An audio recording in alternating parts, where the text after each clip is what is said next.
The movie begins with Rick running after the bus while shouting for the bus to stop. The bus stops suddenly and he runs right into the mirror, which hits him in the face. As he stands, the stop sign slams right into him. He tries to walk into the bus and the doors fly open, knocking him flat on his back once more. He joins other students on the bus, heading on a school trip to the research facility, Amalgamated. We are also introduced to his crush, Jill Johnson, who barely knows he exists, and his best friend Trey. Trey tells him to forget about Jill, since she is out of his league, but he could do it and keeps thinking about her. At the lab, they are led into Amalgamated's animals genetics labs, where all the animals are genetically modified. His crush speaks to him for the first time, and he tries to impress her with his photography. He ends up setting a bird on fire with the flash of his camera, and they were not warned to bring a camera in. To hide his error, he kicks the blackened bird away and it lands on Lance's back. Lance bullies him, even while Jill objects to the bad treatment. Rick is saved by the lead scientist, Lou Landers, who as it turns out that has a terminal illness. He also knows Rick's late parents, and is an uncle to Lance, Jill's boyfriend. Rick is pushed into an animal's poop by Lance when no one is watching. He grabs a liquid labeled H2O from the shelf and sprays it over his shirt in a bid to get the stain out. But the liquid is not what he thought it was. In fact, it is a new pheromone developed by the lab called Compound H2O9, a drop of which draws animals and encourages them to mate. Soon, animals climb all over Rick's body, drawn by the scent of the pheromones. He is bitten on the neck by a genetically modified dragonfly, which has enormous strength for its size. Back at the lab, Dr. Landers tries out an experimental project that alters DNA and restores the body's health. The machine breaks down and doesn't heal Dr. Landers. Instead, it gives him an evil power. He can suck the life completely out of people simply by touching them. He also has super strength and goes on to suck the life out of everyone in the room. Rick sleeps for 5 straight days before waking up again, fully recovered, and the bite marl from the dragonfly was completely gone. Back in school, he can't take his eyes off Jill and bumps into Lance, who pushed him away angrily. Stephen Hawking, the renowned scientist, is invited to speak to the students.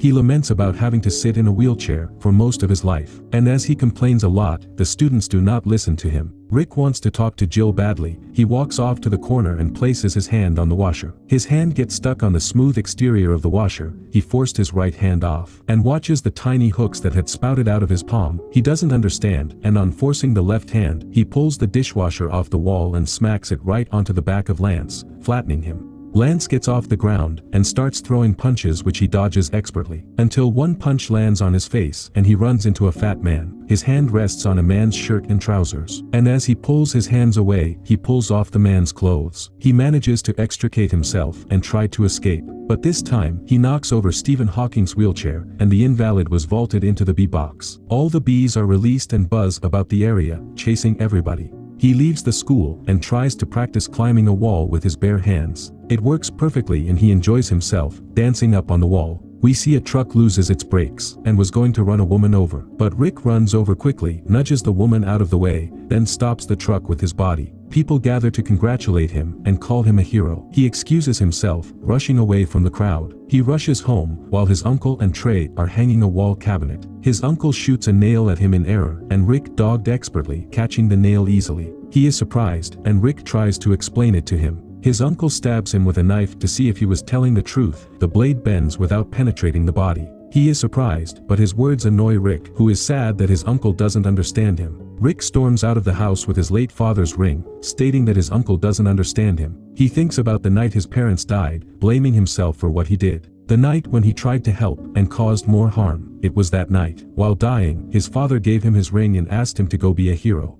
He notices Jill quarreling with her mother, and speaks to her when she comes out, waiting to go out with her boyfriend. Later, Professor Xavier contacted him through a video on his computer. When she says she would like to ride along in his car someday, he tries to get a loan at the bank. A thief comes in and robs the bank while he was in there. The thief escapes, shooting his uncle Albert, who was outside in the car. Lou Landers continues to suck the life of others to keep living, and Jill visits him at the hospital. Rick regrets not stopping the thief before he gets to attack his uncle. On his way, he meets Professor Xavier, who takes him to a school for people with special talents. His wife tells him the secret to becoming a superhero is making a costume. He goes home and makes one, gets a superhero name as well, Dragonfly. He begins to help people, but he cannot fly. Lou learns that he cannot live unless he kills someone every day or gets his hand on some ceruleum. He plans to get the ceruleum he needs from Professor Hawking's lab and calls himself Hourglass. While he is about to attack people, Dragonfly attacks him. Hourglass throws titanium blades at him, and they penetrate his body. And he disappears, leaving Dragonfly on the floor. While he is pinning over Jill, watching her from his window, his mother advises him to keep her safe, and not tell her how he feels, just to keep her safe. He goes to support her, where she was auditioning to give her a flower, but wouldn't tell her about his feelings, to keep her safe. When a group of men chases her, he is forced to wear his cape and save her. Jill and his boyfriend Lance plan to spend Thanksgiving with Rick and his family. And Lance invites his uncle Lou Landers, who goes into Rick's room to check for him. He suspects Rick of being the Dragonfly, and abruptly leaves the Thanksgiving dinner. While Rick is talking with Jill, Hourglass comes back in his full suit and warns Rick that he will hurt his family if he doesn't stop, and kills Rick's aunt.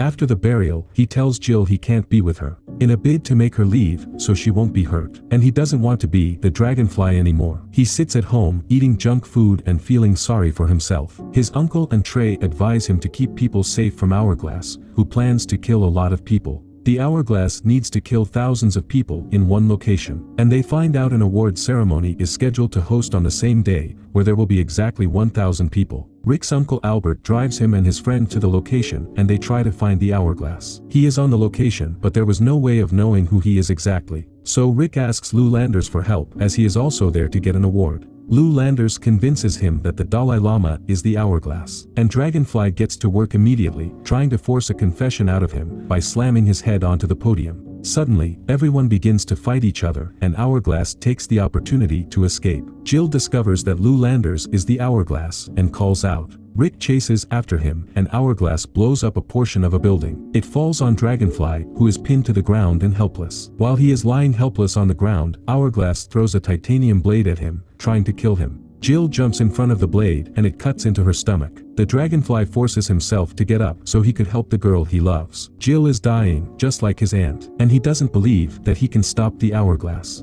While in a room, carrying his dying love in his hands, Stephen Hawking tells he must stop the Hourglass, or many people will die. Dragonfly doesn't believe he is really a superhero, since he cannot fly. He has almost given up hope, but Stephen Hawking convinces him to use his gifts to save humanity. He rushed into the room where Hourglass has already begun the process of becoming immortal by destroying thousands of people. His chair is sending out rays connected to Ceruleum, which will suck the life of thousands of people to make sure he becomes immortal. Hourglass tells Dragonfly he is too late, but Dragonfly moves to the chair, lays a hand on it to send rays of the life force within the chair into his dying girlfriend. The supercharged life rays revive Jill, and she comes to life again. But now, there are only 10 seconds left before Hourglass destroys the whole world. He mocks the Dragonfly and taunts him with the destruction of his world. But that wasn't enough for the Hourglass. He wants to destroy Dragonfly as well. So he throws a packed hand bomb at him, which he caught with his hand, knowing that his hand will stick to it and he wouldn't be able to pull it off. While the Dragonfly was struggling with the bomb, it falls on his body, and he was running out of time. In a swift move, he rushes over to Hourglass and holds on tight to him. The bomb detonated, splintering Hourglass into 1,000 tiny pieces, but doing no harm to Dragonfly because of his impenetrable skin. The force of the blast also knocks Jill off the roof, and she begins falling to her death. Dragonfly jumps out too, trying to catch her. He is able to catch her before she falls, but she is unable to fly, and they were both going to die. Just as he is losing all hope, his wings come out, just like the wings of the Dragonfly. He flies gently up to the roof, bearing his girlfriend in his arms. She recognizes his father's ring on his hand, and calls his name Rick. He is happy to reveal his identity to her now, and that the Hourglass is dead.